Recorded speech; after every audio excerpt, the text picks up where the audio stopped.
Hey everyone, and welcome back to a brand new episode of Four Friends in a Book podcast.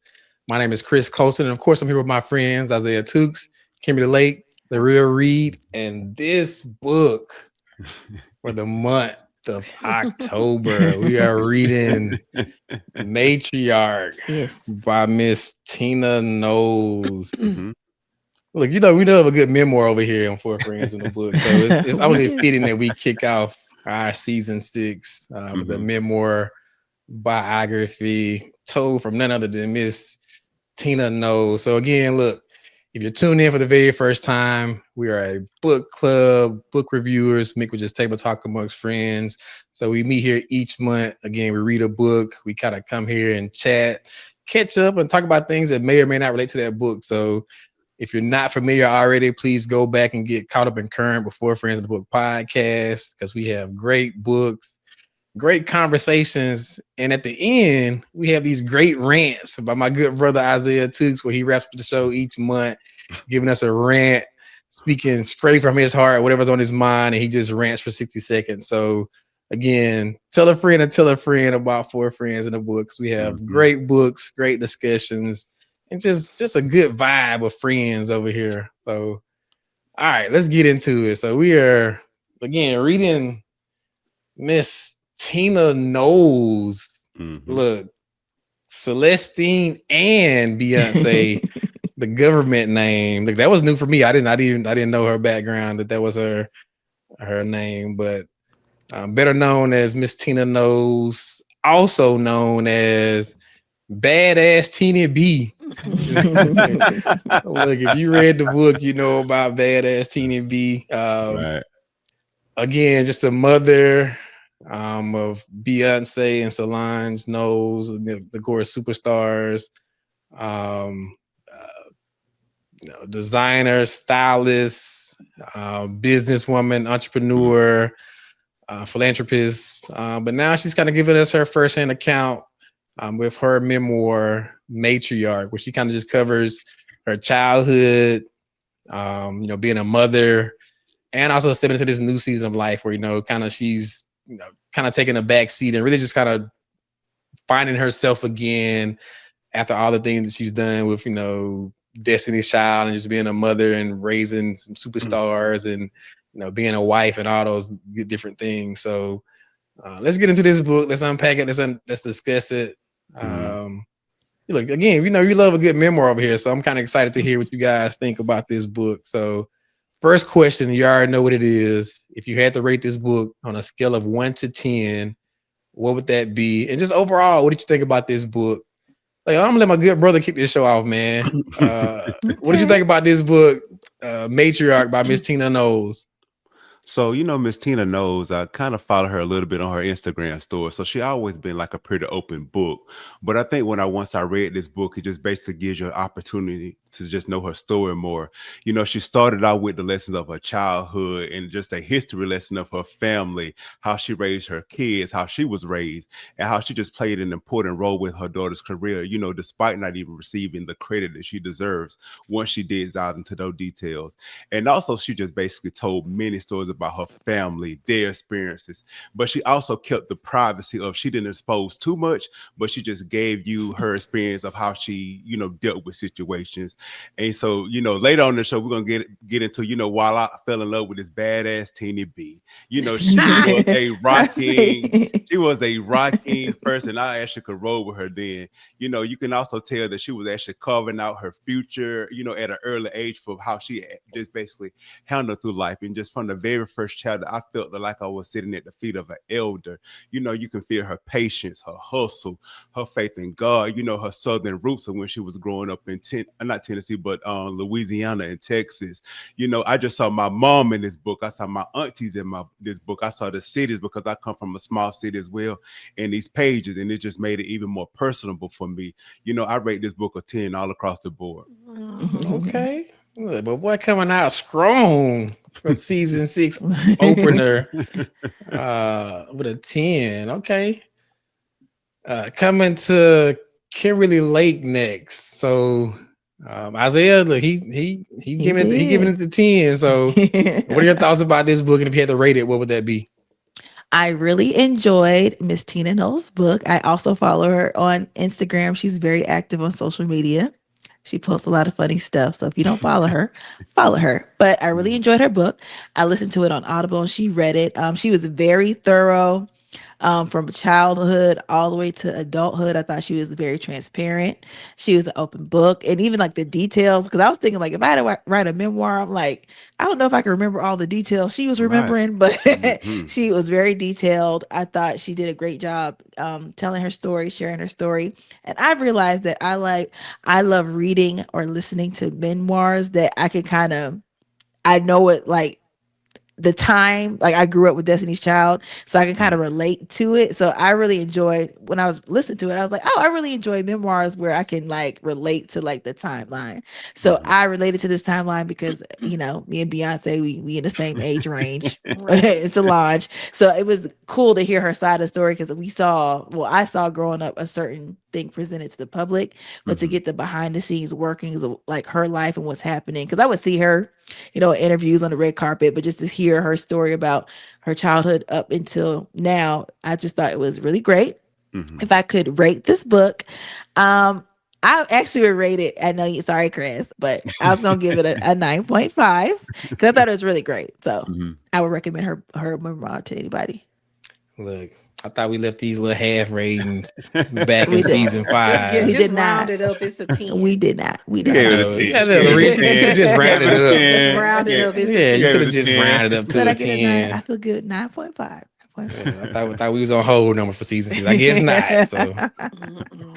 right, coming to Laria next. What did you think about this book? And so again, Isaiah with a 10, Kim with a 9.5. What would you rate with this book, and what did you think about it? I thought the book was absolutely amazing. I follow her as you all do on Instagram, but when I first started following her, she always posts a lot more, things that are more militant, more black power, different political things, injustices. And I didn't know she was like that until I started following her on Instagram. And I was like, Mhm. okay, Miss Tina, I didn't know that. So Mhm. then when I read her book and knowing her backstory, and because when I was reading the book, I was thinking, I hope she didn't talk about Beyonce a lot of this book, but she really didn't. She Mhm. put her children in there, but it wasn't like the whole book.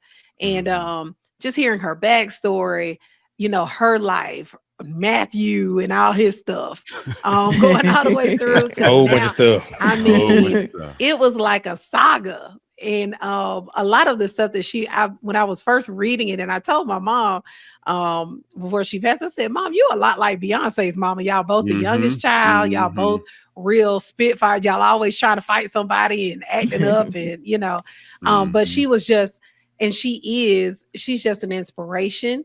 I love her story of how she just, she got it out the mud. She just would be like, look, let me go on and do this. And Matthew is the same way. So of course, that's why we got a Beyonce because of that. So Mhm. I enjoyed the book. I loved it. I think it was excellent. And I give it a 9. Okay, that's good. Yeah, I think it's something about a memoir or like a biography where you can really kind of connect with the person. So Mhm. whenever you know something about them, it's more relatable. But again, Mhm. to get that kind of intimate knowledge and in-depth kind of firsthand account, I think is even more appealing. And so, of course, we know Tina Knowles, being the mother of Beyonce, Mhm. and Solange, and even just her just being a public figure within Destiny's Child and just all that stuff. And she hides behind the scenes, but she kind of pops out from time to time. So we're Mhm. familiar with her in some regard, but to get this more in-depth knowledge and kind of account was kind of refreshing for me. I mean, I guess I'm the only one that didn't follow, Tina Knowles. So I wasn't very familiar with her and her personal life. Again, I kind of know of her just from the legacy and just the lineage of her kids and what they've done, and even her grandkids at this point. But I was really intrigued by hearing her story again, just to get that behind the scenes, that kind of firsthand account, even hearing her background of growing up, that Louisiana, that Texas, Galveston, and just kind of hearing her Mhm. even some of the things that she's gone through, in life to get to where she is, and even to get her children to where they are, was very intriguing and interesting for me. So, as y'all mentioned, she didn't really talk about Beyonce and Solange too much, even Destiny Child for that matter. I was low key wanting a little more tea. I wanted to know kind of some more in depth. What tea? Look, what happened to the first Destiny Child? Like, I wanted to know. Look, that's for Beyonce's memoir. Yeah, she ain't hit on there. Yeah. Look, she ain't talk about the elevator with Beyonce, Jay, and Solange. Like, she would have sold millions. The elevator. Millions if she would have talked about that. Yeah, but even just again, touching on her childhood and the things that she's done, businesswoman, very accomplished. I was clueless. I didn't know that much about her. So it's very refreshing for me to kind of hear her story and kind of get that account firsthand. So I thoroughly enjoyed the book. If I had to rate it, I think I'm gonna follow my sis on this one. I'm gonna go with a 9 as well. It was a good book, good read. Just really hearing her story and what she's gone through to support her children. Even trying to be a supportive wife, and we'll kind of dig into that a little deeper because I didn't know. I thought I knew about Matthew, but I didn't know he had this long history. Like Matthew's been out here. He been out here for a while. I mean, from like day one, I thought this was like a recent, thing. But no, Matthew been out here. He been out here Nolan for a while, boy. I'm telling you, he's been into it for a minute. So again, I rated a 9. Great story. Great selection. Again, we love memoirs over here. So, and if you guys are listening or watching, we would love to hear your rating as well. So drop that in the comments and let us know what your rating would be of Matriarch by Miss Tina Knowles. So, all right, let's dig a little deeper. So she kind of covers, or the book is kind of broken out into 3 parts. So she talks about the daughter, which is again kind of giving her background of growing up in Galveston, being the youngest of 7 kids. She then transitions to part 2, being the mother. So again, Beyonce being her firstborn child, trying to juggle like marriage, but also being a businesswoman. She has a salon in Texas, trying to juggle that and, dealing with Matthew and all the stuff he got going on. The younger years of, starting Destiny's Child and what that looks like, and then having Solange and trying to prepare her children and then getting to the stardom and all that. And then kind of switching gears, I guess, into the 3rd phase, which is kind of the woman. So the person that we kind of know her to be now, just as you mentioned, the thing that she's kind of sharing more, opening up more about her personal life and just, philanthropy and business and other things that she's doing. And so we're getting that I guess, sneak peek into her life in that phase. So considering those 3 parts of the book, did you guys have a section or a part within those 3 pieces that kind of really stood out to you or resonated more with you? Again, just the daughter, the mother, the woman, which of those parts in this book kind of stood out or resonated more with you? And so I'm coming to Kim on this one. Was there, I guess, out of these 3 phases of life for her, which one resonated most with you? I will say the woman, because I as I said, I follow her on Instagram, so I can kind of see how, even since I followed her, even back then till now, how she's been evolving. I love how like she had a great foundation in childhood. Spitfire, when she was talking, it was funny. When she's describing herself as a child, she sounds like Rumi, her granddaughter now. Like she was like wilding out on stage with Beyonce and stuff. I was like, oh, that's where she get it from. So she had a great foundation with her family and like her cousin Johnny, her mom, her parents, all that. And then I think motherhood, of course, taught her a lot about herself and like the sacrifices she did and all that.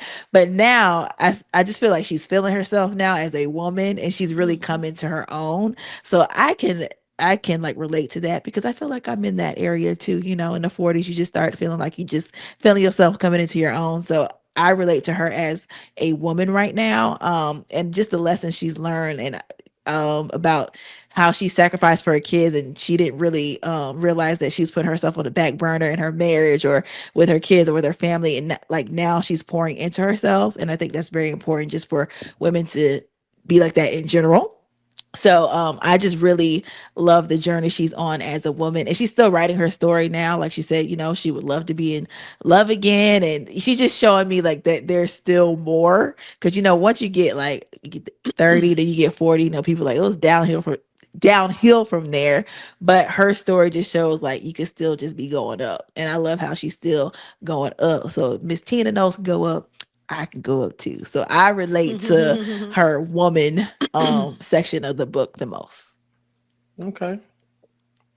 Coming to Laria next. What section of that book really, I guess, stood out to you more or connected more with you as you were listening or reading her story? Well, look, I connected with all three parts. Because I liked all of them. I liked the parts about, and I feel like when you find out how a person grew up and their backstory, it tells you everything you need to know about them. And so, like, with her family having to move to Texas, to Galveston, because of what happened in Louisiana, with her father, and, her mother being this, her parents wanting a better life for her by allowing her to go to the Catholic school, sacrificing so that she could do that. And then, she was a kid. She really didn't understand what they were really sacrificing at the time, to put her in that school, and her experiences with all that. And then the experiences that she had with race relations with the police and all that. Because she's always, on her Instagram page, she's always talking about police brutality, but it makes sense to me now because she experienced it firsthand with her own brother. So, just even that, and then going into her motherhood and getting married to Matthew, and their story of how they met, and her being a mother to her kids, and her being this businesswoman. I love the way she talked about having her own shop, and how she catered to business women, and how she had wine and different stuff. So all the women in Houston that were, doing something, the judges and all that, they came to her shop. I just love the business side of her, how she did things, how she kept things going. And then even in her later years, how she just kind of settled in. And I really liked when she said she was done with Matthew, because I was like, how long we gonna keep going back and forth with him? It's an autobiography. I knew the end, but you know how you read stuff and you like, so how long did you keep doing this, Matthew?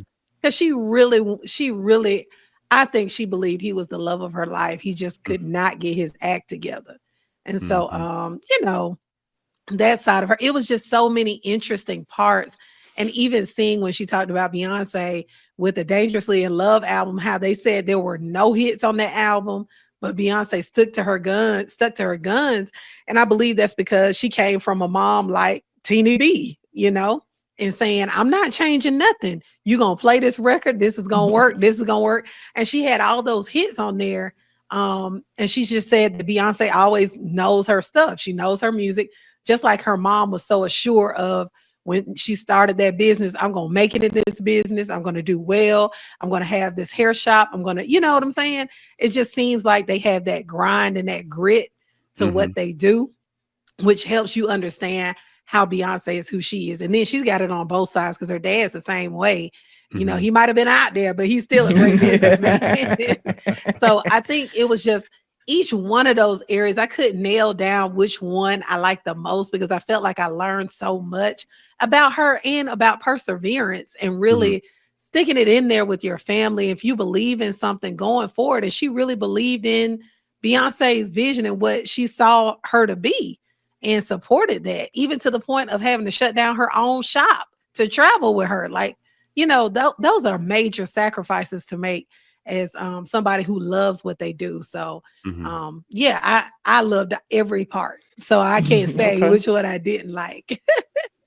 Nah, I get it. And I agree. The book was very well written. And even those parts, I mean, again, just kind of covering her life and breaking into those, trying to condense it into those segments of life. But I mean, they were still very, fulfilled life stories. I definitely agree with you, Laria. Hearing the mother, and again, if you are a parent, or still have your parents, or even just remember your parents, like just the sacrifices your parents make for you to be successful. And so to hear what she did to ensure that her family and her children were set up for success. Like I didn't know the lengths that she went through. Like I didn't know that she was a stylist for like Destiny's Child, and she was pulling these last minute like unbelievable miracles off to kind of get them styled and ready for shows, and doing hair and makeup. Like I didn't know the extent that she was that intimately involved into Destiny's Child, and even just taking on like Kelly, and just having other people like just being at the forefront. Like she was really just a good woman, a good mother in general, for everyone that was around her. And so just the sacrifices she made to ensure that everyone was comfortable and set up for success, and even trying to ensure the things that she went through in her childhood that her kids may not experience those same things. But I definitely also appreciate hearing that background and history. And again, it kind of just shows like we think about like history and things being like so long ago, but like Tina Knowles had a civil rights moment. Like she was on this bus that she was supposed to be in the back of the bus, and she just being a little young brat didn't know that the black people were supposed to be in the back of the bus, and she like literally goes sits up front and being mistaken as a white kid because she's so light and fair skinned. And like we always think about these things being like so long ago, like, oh, this is so like this is literally Beyonce's mother. And so like this is her life story.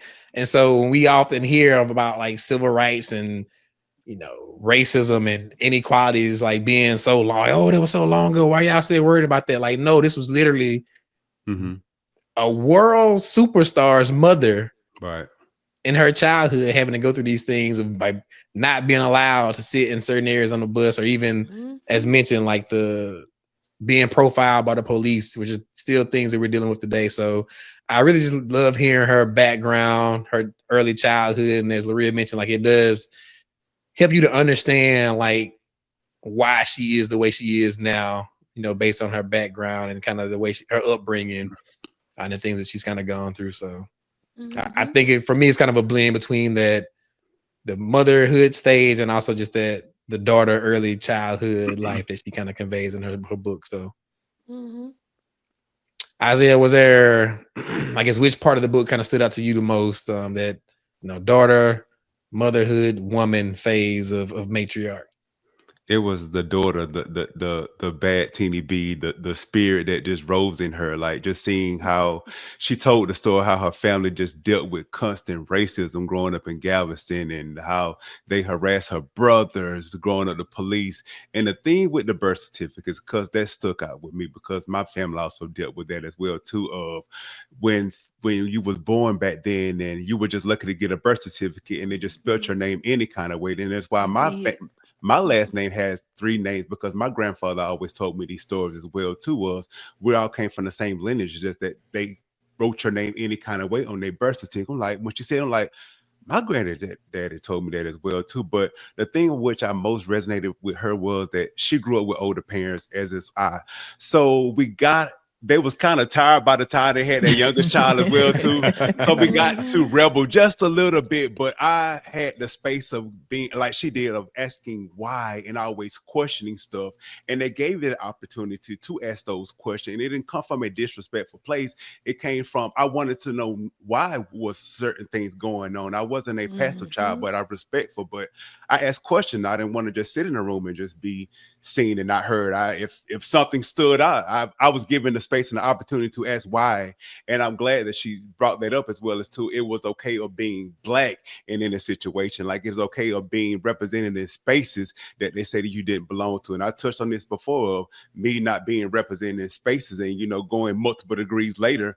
I'm glad I didn't listen to those opinions, because I came out of those spaces in a different realm and a different perspective of nobody can tear down your spirit when they didn't know how you was brought up. And I was brought up with these questions and this fire within me, and of saying that you don't belong in certain spaces. And even the treatment of how those Black nuns treated her, like, how do you tell a 5-year-old that they don't belong in a certain space? And this is a Catholic school, like, come on. And I see that the fire in her, and, coming from her passive parents of, she thought that she was going to be protected, and they sent her back to school, and she just kept asking, like, wow, you're not listening to me, or you're not hearing what I'm saying that they doing. So I think that really sparked the tenacity in her of that drive to saying, like, no, I'm going to live my life my way. I'm going to be respectful. But, if she had that drive and that fire in her, that's what I resonated with her, that child that she laid the foundation of. I think you can see that even in her kids. So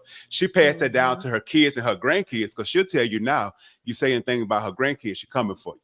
Yeah. It's on. It's on. You say anything about her grandkids, so you can still see that fire. So I think it was that daughter in her that resonated with, with me as well, too, learning about her childhood and why she's the way she is now because of how she was raised. Yeah. No, that's good. That's good. So I think obviously we all have enjoyed this book and just kind of hearing her story, what she's gone through in her childhood and her early, like, formidable years. Again, stepping into that motherhood role of, again, being the behind the scenes mother for Destiny Child, Beyonce, Solange, again, just superstars that we all know on the world platform and stage.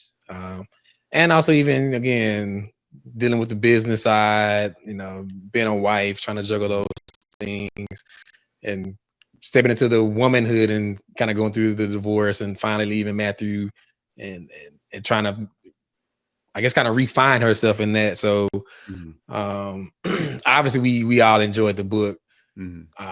Tina's kind of mentioned in other, I guess, forums that she was kind of hesitant to write her story because she thought people may not want to hear it. And that it would be, people would only want to hear about, like, Beyonce and Solange and kind of hear those aspects of her life opposed to her own personal life. So again, we've all kind of touched on the areas of her life that we really enjoyed the most. But were there any, like, shocking moments or things that really caught you off guard that she told in this story that you weren't really aware of, or were even just kind of surprised to hear about as you were listening or reading this memoir, Matriarch, by Miss Tina Knowles? And I'm coming to Laria on this one. Was there a shocking truth or a story that you weren't really tracking, didn't know anything about? It really just kind of, just like caught you off guard. Was there a moment for you with that?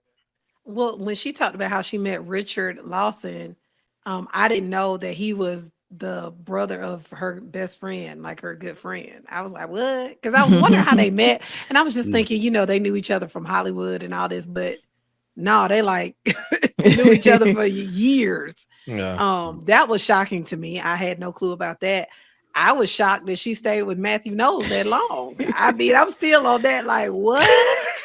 But I mean, you trying to work it out and you keep trying to work it out. And then, you keep trying to work it out. And it's like, I mean, good God Almighty, Lord have mercy. I didn't know it was that long, Yeah. So yeah, those two things really kind of, I guess, her personal life on those ends, but her childhood kind of, I didn't know that was like her childhood either. I wouldn't have guessed that for her. That she was born to the family that she was born to and the struggles. And it just kind of goes back to, our parents' generation really had a lot of grit and grind. Because if we all talk to each other about our parents and you find out what they had to do to get to where they are, it all starts off kind of like her. And it's across the board in the African American community. So she's no different. I don't know why in my back of my head, maybe she had it a little better because that's Beyonce's mama. And I guess I am the oldest, but look, me and Beyonce born the same year. But when we were in high school, we used to read the magazines about them. So when we would read it, it would talk about, her dad was his businessman and, so they looked middle class and they were.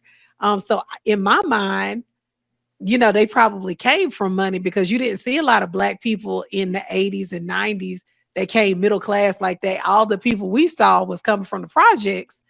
and then they were coming out to sing. You know, that's the Mary J. Blige era and all that.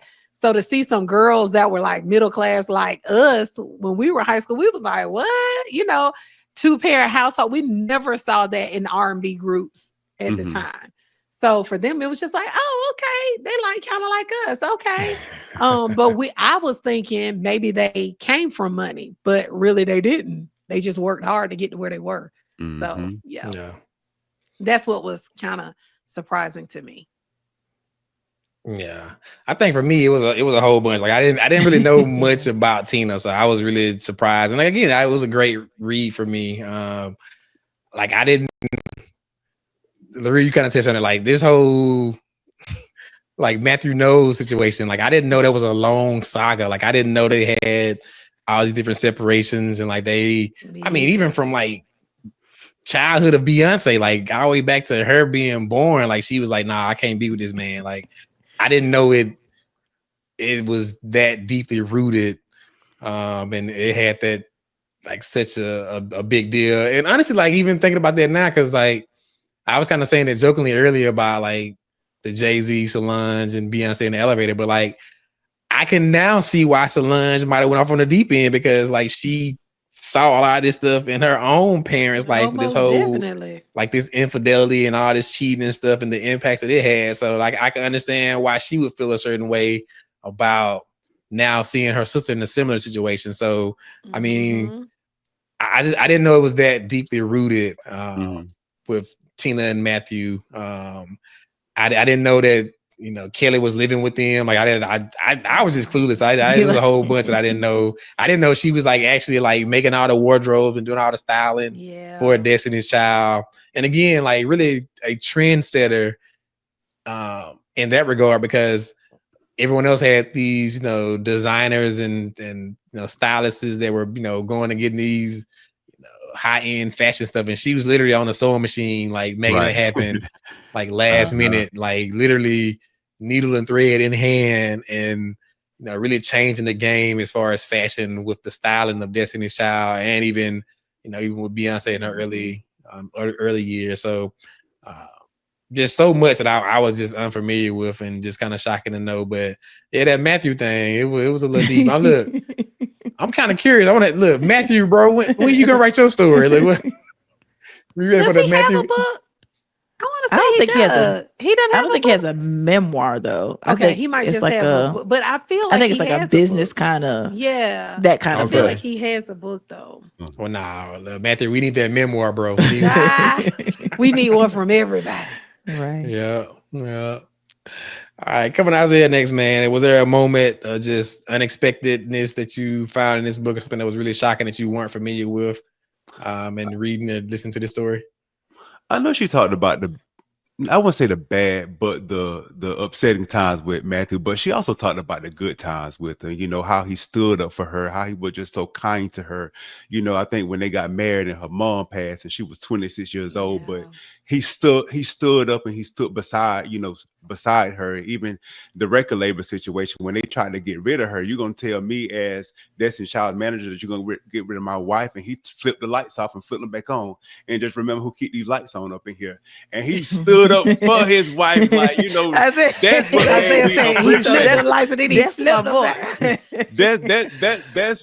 that's a sort of, I would have never recognized that as well too. But and I think, you know, I like to do some deep dive, and then she even said like if something happens to her today, she will want Matthew on her team because that fighter, that spirit in here, she know that he has a best interest in her.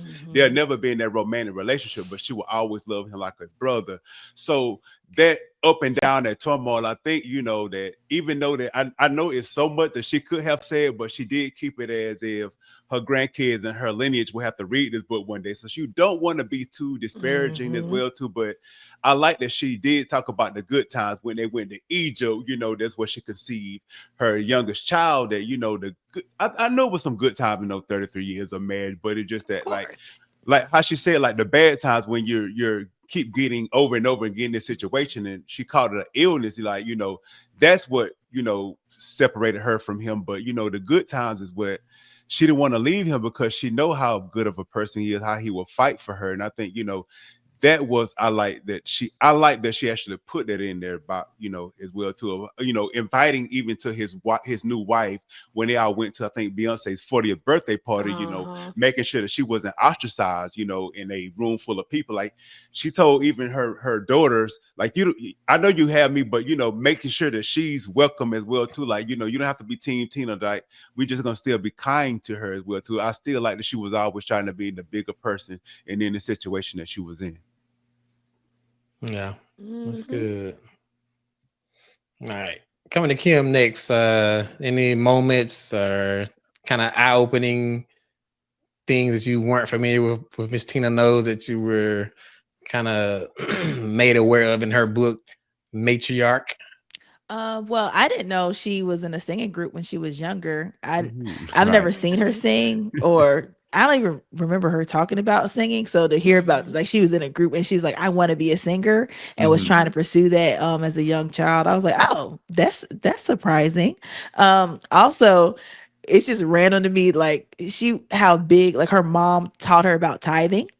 And how she was big on tithing, and like when her mom was like, this is how we made it, so she made that a practice in her life. And then, like, when Kelly and Beyonce and them got their first deal and got money, and there's like, we gonna get this car, she's like, look, like, this is what my mom told me, y'all should tithe and like watch, Say that the church need a van. Man, they should need a van. Buy them vans. They're like, I promise if you tithe this money, help them out, and the Lord come through. And she's like, weeks or months later, they were able to get the cars they really wanted anyway. So I just thought that was interesting, because her talking about tithing, how it's a big part of her life. And just like you all, just to echo with like the whole her and Matthew marriage, it was very interesting. And it was funny because when she's talking about she had left him, and then when she's talking about how she was sneaking off to be with somebody, and I was like, okay, I was all excited. And then she was like, it was Matthew. I was like, what? So how she was hiding that from her kids, and they found out, and they was like, what? Why are you with him? And they was upset and stuff. But I just thought that was funny and interesting. But those areas to me were interesting. Yeah, I was thinking that she had a new boo as well. Yeah. Honestly, I was thinking that was a Richard piece, and it was like, nah, that was still Matthew. She's like, they trying to hide and sneak around. They don't want nobody to know, so they don't know, and all this stuff. She didn't talk about Richard much in this book to me. Yeah, Oh yeah, she didn't. For him to be married, what it was, married 10 years? Yeah. So I was like, well, let me listen to what's not being said. Right. Yeah. Right.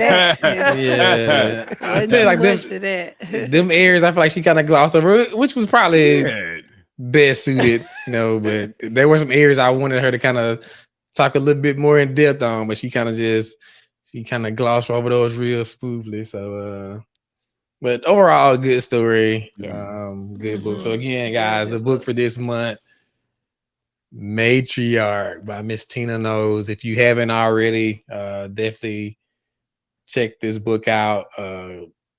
Great read, great selection. And again, if you're familiar with like Destiny's Child, Beyonce, Solange at all, I mean, you would love.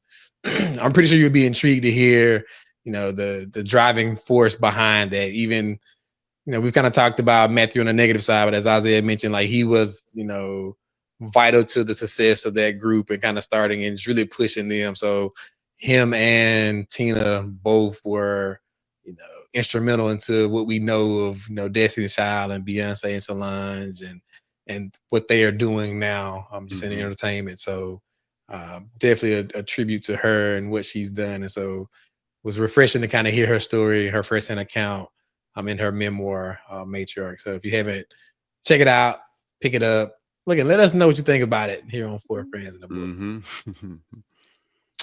All right, y'all. So let's switch gears a little bit. We read books. We like to talk about things that are also going on within our, within our little social circle here, and within the world, within the country. United States right now. Look, we in the month of October, and the U.S. government came in with a bang. So starting October 1, we are as a government, we are officially shut down. Yes. Which is, it's kind of weird to even think about the fact that we haven't, I don't even know when the last time we've had a full budget, like an actual budget to be passed Mm-hmm. for the United States government. We've had these continual resolutions for the last forever, where we essentially are kicking the can as far as funding and how we appropriate funds for ensuring that all of our government functions are still, moving forth. But uh, kind of came to an impasse for this new fiscal year, which starts in October 1. And just again, the previous, I guess, funding or continuing resolution expired. So we're now officially within a government shutdown within the United States. And just uh, again, people are being furloughed, sent home. You're seeing some disruption in some of your services. Correct. With certain federal functions, national parks. We're hearing about even some of your like FAA and some of your people that with flights, and things of that sort. So we're just not really sure what the short term or long term impact of this, shutdown may be. Correct. But Congress still working. Supposedly, they still getting their paycheck. Right. They ain't still, shut down. At all. Or meeting. They're not, shut down. And so just kind of want to get you guys' thoughts and opinions about again the current state of our government right now, being into this shutdown. Kind of a two-part question. Do you think the president or Congress, like, should they be held responsible for not having fully funded the government or passing these continual resolutions? Like, should they be the ones to kind of take the brunt of this blame and be held responsible, opposed to again our country being and people being furloughed? Like, should they be responsible? And also, how is this impacting you, even on a personal level, or even just on a larger scale? Like, what do you think the impacts may be? And so I'm gonna come to my brother Isaiah, man, on this one. What are your thoughts about us kind of being shut down in this space right now, with Congress not being able to figure out how to agree on a budget and spending, and also what those impacts may or may not be? So I think the Congress as well as the president should both be held responsible for this, because like you said, Congress is still being paid during this shutdown. And while they're not back in session, they should be working on these appropriation bills that are behind. And they should be having hearings about, one, this political violence that is going on, the state of our economy, and how to keep America safe from this out of control government. But no, the conservatives rather talk about this pro-life, why they're snatching healthcare away, making it unaffordable for people getting paid, and all the while skipping out on work. Okay, cool. We see you. But the fact that they still run the House, the Senate, the White House, the Supreme Court, and it's still a government shutdown, this is totally wild. And all they know is that basically they're just going to deny and deflect what the real accountability is. You cannot blame this only but yourselves, because if y'all running the House, y'all running the U.S., why are we seeing the government shutdown? Right now, we have millions of people, hundreds of thousands of people that are not being paid, but you're not considering that as well too. Y'all think this is like a vacation. Y'all are shut down. Why are y'all not meeting to get the American people who actually voted and put you in that position a better economy? Now let's talk about this situation right here. Yeah, that's good. Kim, any thoughts on, again, should Congress or the president, should they be held responsible or liable for a shutdown? And also, what are your thoughts about just impact, short term, long term, even personal impacts with this shutdown of our United States government right now? Yes, they are absolutely responsible. I think when the government shuts down, they don't need to get paid either. I think with Congress and just everybody up in DC, they get in this bubble and they don't operate in the real world. So I feel like when they make decisions, even like back when I remember when President Obama was in office and they were talking about healthcare, like they were straight. But a lot of American people had issues and problems, so they were stalling and doing all this stuff because it didn't affect them. So I really believe, like, if you serve in Congress or any aspect of you're representing the people, you need to be affected like the people, because then that'll put some fire under you and you'll get to making the decisions. You won't be shutting down. You'll pass the budget because you won't be getting paid. And I also think there should be term limits, but that's another conversation. Right. Definitely. But I just think yeah, I just think they're just in a big bubble, so they don't have to feel it. But the people, like Isaiah said, we the people voted you in that, and you're supposed to be representing the people and the best interest of the people, and they are not doing that. And I just Correct. think that's a shame. It You know, is. I'll see people online now, like, you know, service members are like, you know, some people are living a lot of people live paycheck to paycheck, and Correct. it Mhm. really is affecting a lot of people, but they don't seem to care. And I think everybody should remember this when it's election time. But yeah, Mm-hmm. I just think if I could wave a wand, I'd be like, if you serving in Congress or the Senate, whatever you doing, if that affects the people, it's going to affect you too. And I just think if that was the rule, we would have a better outcome, better system. But Yeah. yeah. Most definitely. Yeah. Nah, and even to kind of echo your point, Kim, I completely agree. I think there should be more, you know, I guess responsibility and liability placed on, you know, the president and Congress Correct. in these situations. Like I said, we haven't had an actual full appropriation or a budget to be passed in years. And so the fact Correct. that, you know, we have these people where this is supposed to be their primary responsibility Mhm. is to ensure that, you know, the American people are taken care of. Mm-hmm. And the other thing is, like, y'all know when these budgets are like due. So like, why do we wait to the last moment, to the last minute? Like, y'all should be in session well in advance to iron these details out well before we get to a point of even considering a shutdown. I mean, like, that's Mm-hmm. just it's crazy, it's ridiculous to me. And so I think, honestly, I feel like you as a congressman or woman, like, if you know, if you can't collectively figure this thing out, like, you should be, you know, booted out. Like, I know it's not everyone. I know some people are trying to actually, you know, make it happen, but collectively, you know, you all have been voted into these positions to try to figure something out and to, you know, represent the American people. And that should have been the number one priority. Like, hey, we know when the funding was going to end. We should have Mhm. been talking about this months in advance, opposed to waiting to the last minute Mm-hmm. and trying to figure it out. And now, again, letting the politics get involved into things where now is a big, you know, political battle between Republicans and Democrats, and who's to blame, who's trying to hold out, who's using this leverage.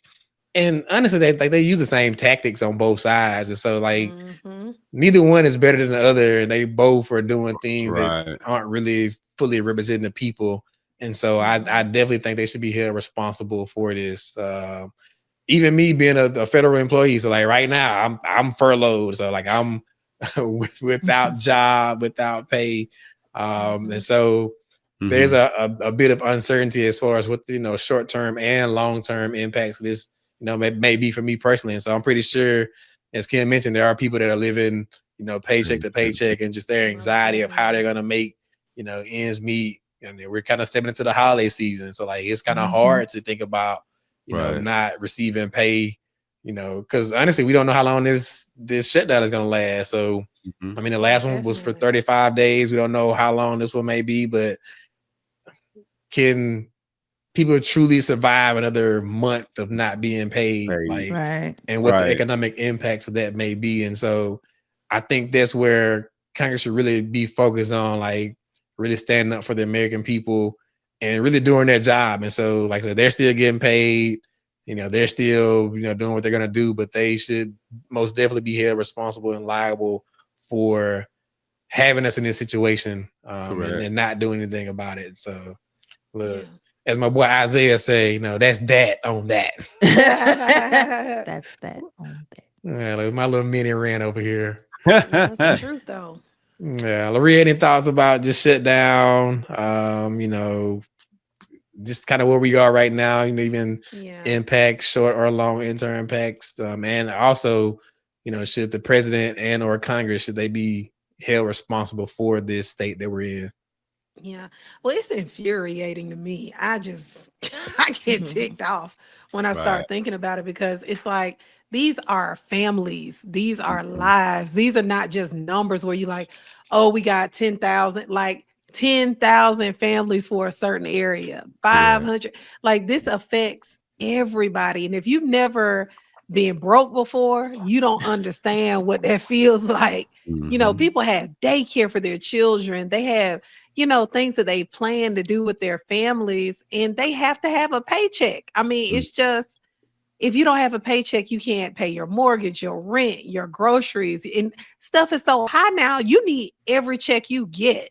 I mean, and so, and then on top of that, what really ticks me off is you cutting all the funding for all the programs to assist people that may be going through something like this. Right. So now you cut all of that, and you cut me on both ends. Like, what? So what sense does that make? I have no idea. I don't understand it. I don't get it. And I just feel like America is learning a lesson. When you elect certain people and put people in office, it's true. And you're trying to, and I keep saying it, you're trying to cut out another group and end up cutting yourself because you're not wise enough to know that what affects one affects all. You start over here, but it's coming back around to you at some point. Right. And one day people are going to understand that while you're trying to get back at this group and that group is coming to you too. Cause we all in the same boat. We all in the same country. So, I just don't understand the logic behind it. I do understand it. And the logic behind it is race, but I don't think a lot of people get it. That's the underlying thing. And then now it's starting to affect the middle class, because now you can see the separation where it's either you got it or you don't have it. We don't have really a middle class anymore. And so, I just think that people who are in office, I'm like you, Isaiah, and what Joy Reid said, the Republicans are running every area, and you can't agree because you already know it's wrong and you're not going to get elected again.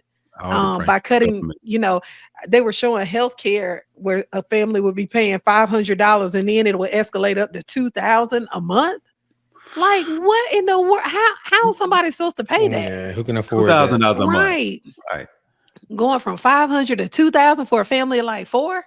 Man, come on now. You can't do that. So I feel like the reality is starting to set in like, oh, snap. We might not get reelected if we go on and pass, if we go along with this. So I just think that loving thy neighbor includes making sure people are able to eat, pay their bills, and do right by folks. It don't matter who they are. But, I'm just one woman with a little bit of common sense. A lot of this stuff, you go up there and you start lobbying, and you go in as a regular person and come out a millionaire. We have a problem. Yeah. How is that happening? And I'm down here, you know what I'm saying? Like, we all struggling. I'm furloughed and all this, and you coming out a millionaire. Like, what? How is that? It's corrupt. Everything is, and it just needs to be. We've been saying it on this show since we started that things we need a whole restructuring of everything. But will that happen? Probably not. But that's the answer. What needs to happen.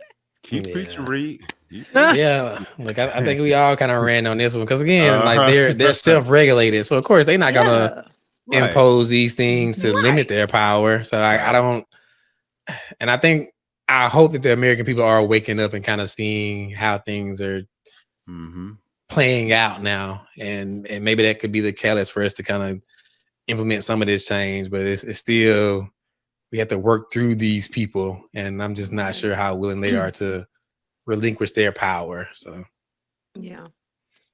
All right. So look, we've all kind of had our own little mini rant. I know, leading up to this. So time for our big rant from my good brother Isaiah Tukes. Look, Mr. Rant Man himself, our favorite segment of the show, which we entitle The Rant. It's our period. We let Isaiah speak from his heart. We give him 60 seconds to kind of talk freely, to speak on whatever may be on his mind. Again, we don't debate it. We don't contest it. He's usually, keeping us informed and educating us on things that, may be going on. So, my brother, the floor is yours once again. Look, to get your rant on for season 6. The floor is yours starting now.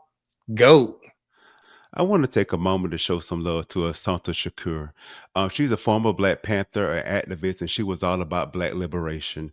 And her story was wild because I think the government tried to railroad her. But she was convicted of a shooting in the New Jersey state with a New Jersey state trooper, and the evidence proved that she didn't do it. She was literally paralyzed in the arm that they said that she used for the weapon. And so they locked her away, and she was the first woman to be ever locked in a male prison. And she was tortured and treated horribly. And eventually, men helped her escape from prison, and they took her to Cuba. And that's where they have protected her ever since. And she lived free all those years in Cuba, and she died free. She passed away from what seems to be natural causes, but we have no reason to believe otherwise because she was protected all these years. And for a lot of people, she stands for power, and she's a heroic figure in the Black community. And one of my favorite quotes of hers is, "It is our duty to fight for our freedom. It is our duty to win. And we must love each other and support each other. And we have nothing to lose but our chains." And rest in peace, Assata. And that's that on that. Yeah, that's good. Like, it's, again, we kind of talked about it before, like, you know, these things weren't that long ago. I mean, we're now seeing our, you know, civil rights activists and our, you know, leaders now, you know, transition. But the thing that she was fighting for was for the greater good of all people. And so rest in power. And brother, again, we just thank you for educating and keeping us informed here, you know, with your rants on Four Friends in a Book. Well, all right, guys, look, we just wrapped up our book. Look, Matriarch by Miss Tina Knowles, like badass Teeny B. Had a great discussion about just the current state of our U.S. government, you know, being in this government shutdown, you know, what that may, the impacts that may or may not have on us as a country, even some of the services that we are being impacted by that. And my brother just, you know, killed his rant once again. So Isaiah, tell our Four Friends followers what's coming up for next month of Four Friends in the Book podcast. Hey guys, before we let you go, we want to just let you know that we hear you and we see you. And next month, please tune in as we read 107 Days by Kamala Harris. You don't want to miss it. Yeah, absolutely, guys. Look, and shout out to our listening and viewing audience. We had this for this season again. We're taking books from you guys. We have some recommendations that we already had on our list, but we're also filling a few spots. So shout out to Latasha and a shout out to the Real Will VC, our Instagram follower who recommended 107 Days. So again, guys, hit us up with those recommendations so we can add them to our list. And L'Oreal, please let the viewers know when they can tune in. You can tune in every third Thursday, 7:00 p.m. Eastern Standard Time, wherever you're watching us right now. And I believe Miss Kimberly will let you know. Well, if you're watching us right now on YouTube, you made it this long, make sure to like this video, share this video. If you're not subscribed to our channel to join our Four Friends family. Got it right there. Also, make sure to like us on Facebook and follow us on Instagram. Absolutely, guys. And look, we're also on those streaming platforms, those podcasting services. So look, you can listen to your favorite Four Friends on Four Friends in the Book podcast on Spotify, Apple Podcasts, all those good services. So check in and tune in with us there as well. And as always, let's continue to read, let's learn, let's grow. Let's have a discussion right here on Four Friends in a Book. Until next time, thank you. Thank you, guys.